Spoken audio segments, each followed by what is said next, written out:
మెదక్ పట్టణంలోని టీఎన్జీఓ భవన్లో పలువురు లబ్ధిదారులకు నూతన రేషన్ కార్డులు పంపిణీ కార్యక్రమం నిర్వహించారు. ఈ సందర్భంగా తహసీల్దార్ లక్ష్మణ్ బాబు మెదక్ మండలానికి సంబంధించి 293, పట్టణానికి సంబంధించి 757 నూతన రేషన్ కార్డులను లబ్ధిదారులకు అందజేశారు. తహసీల్దార్ మాట్లాడుతూ నిరుపేదలందరికీ నాణ్యమైన సన్నబియ్యం అందించాలనే ఉద్దేశంతో ప్రభుత్వం నూతన రేషన్ కార్డులు మంజూరు చేస్తుందన్నారు. మాజీ మున్సిపల్ చైర్మన్ చంద్రపాల్ మాట్లాడుతూ గత ప్రభుత్వం 10 సంవత్సరాల కాలంలో ఒక్క రేషన్ కార్డు కూడా ఇవ్వలేదన్నారు. కానీ కాంగ్రెస్ ప్రభుత్వం అధికారంలోకి వచ్చినప్పటి నుండి ఎన్నికల్లో ఇచ్చిన హామీలు ఒక్కొక్కటిగా అమలు చేస్తూ వస్తుందని వివరించారు.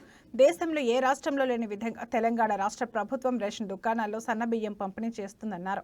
అర్హులైన ప్రతి ఒక్కరికి తప్పకుండా రేషన్ కార్డులు వచ్చేలా కృషి చేస్తామని తహసీల్దార్ లక్ష్మణ్ బాబు అన్నారు.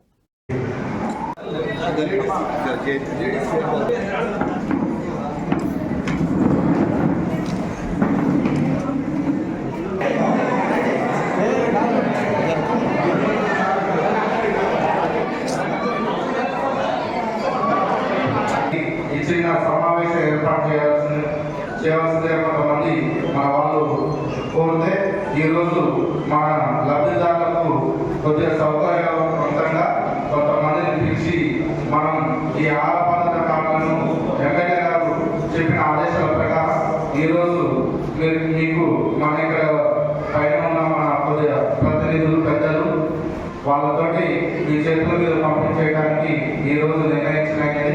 కావున ఈ ముఖ్యమంత్రి గారు ఎన్నికల సమయంలో వచ్చినటువంటి హామీలు ఒక్కొక్కటిగా నెరవేరుస్తూ వారి స్త్రీలకు ఉచితంగా బస్సు సౌకర్యం కల్పించారు. ఒక ప్రాంతం నుంచి మన రాష్ట్రంలో ఏ ప్రాంతానికి వెళ్ళినా ఉచితంగా మరి బస్సు ప్రయాణం కల్పించడం జరిగింది.